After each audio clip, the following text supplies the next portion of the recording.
Recently আমার পেজে ইনবক্সে কিছু লোকের আমি মেসেজের রিপ্লাই দেওয়ার কোনো প্রয়োজন বোধ করি না। কারণ এরা হচ্ছে এরকম একটা পাবলিক যারা ২ দিন পর, পর আসবে, একটা কেকের ছবি দিবে অ্যান্ড প্রাইস জিজ্ঞেস করবে। আজকে এটা নিয়ে কিছু কথা বলবো। হ্যালো এভরিওয়ান, আসসালামু আলাইকুম। Welcome to my Facebook page Delight Bakes. কেমন আছে আপনারা সকলে? আশা করি যে সকলেই ভালো আছেন। তো বিলিভ করেন এই ভিডিওটা করতে যেয়ে আমার হচ্ছে রাগ উঠে গেছে। কারণ হচ্ছে একটা মানুষের কত রিপ্লাই করা যায়?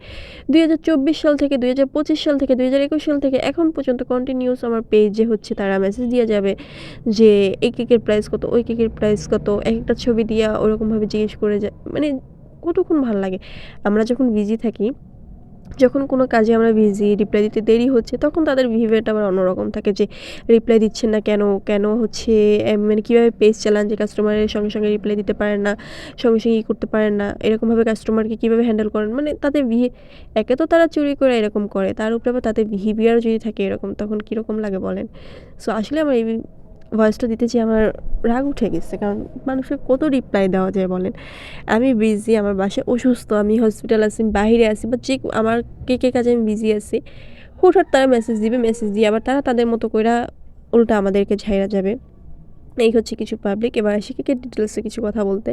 এই কেকটা ছিল চকলেট ফ্লেভারের ভিতর অন একটা কেক ছিল। পুরো কেকটাই কাস্টমাইজ ডিজাইন ছিল। আপু একটা রেফারেন্স পিকচার দিছিলাম, আমি ওরকমভাবে করার চেষ্টা করছি, বাট এখানে হচ্ছে কি বলে, কোনোটাই হয় না, তার উল্টাটা করছি আমি। আপু যেটা বলছে, জাস্ট এখানে রোজের কালারটা ছিল পিঙ্ক, ওইখানে হোয়াইট দিতে বলছিল, আর এখানে হচ্ছে আপনার ওটা কি বলে, ছোট ছোট যে ফুলের মতো, এটা কী ফুল বলে আমি জানি না, নীল কালার অ্যান্ড হচ্ছে হলুদ কালার যেটা দিচ্ছি ওইটা হচ্ছে অন্যরকম ছিল, বাট আমি হচ্ছে পাকনামি করে ওরকম দিচ্ছি, কারণ আমি হচ্ছে বানানোর সময় রেফারেন্স পিকচারটা ওরকমভাবে দেখিই নেই, যার জন্য এটা ভুল হয়েছে আমার। যদিও আপু কেকটা অনেক পছন্দ করছে, তার কাছে ভালো লাগছে, অ্যান্ড পুরো কালার মানে কালার টালার সব কিছু ঠিক ছিল, জাস্ট ফুলের ক্ষেত্রে কিছুটা চেঞ্জ ছিল। তো এখানে হচ্ছে আমি এটা কী বলে, পাতা কালার দিয়ে হচ্ছে আমি এখানে ডার্ট অ্যান্ড পাতা দিয়ে নিছিলাম, আর নিচে লেখাটা এইভাবে লিখে দিচ্ছি। লেখাটা আরও বড় ছিল, তো আমি আপুকে বলার পর আপু হচ্ছে এরকম এক লাইন লিখে দিচ্ছে, আর আমি এটা লিখে দেওয়ার পরে অফ ক্যামেরাতে এটার উপর আবার ব্ল্যাক কালার দিয়ে ড্র করে দিচ্ছি। লেখাটা আরও সুন্দর লাগছে। এটা হচ্ছে আমার কেকের ফাইনাল লুক। অবশ্যই আপনারা লাইক এবং কমেন্ট করে আপনার মতামতটা শেয়ার করবেন। আজকে ভিডিওটা এই পর্যন্তই। Thanks for watching. Allah Hafiz.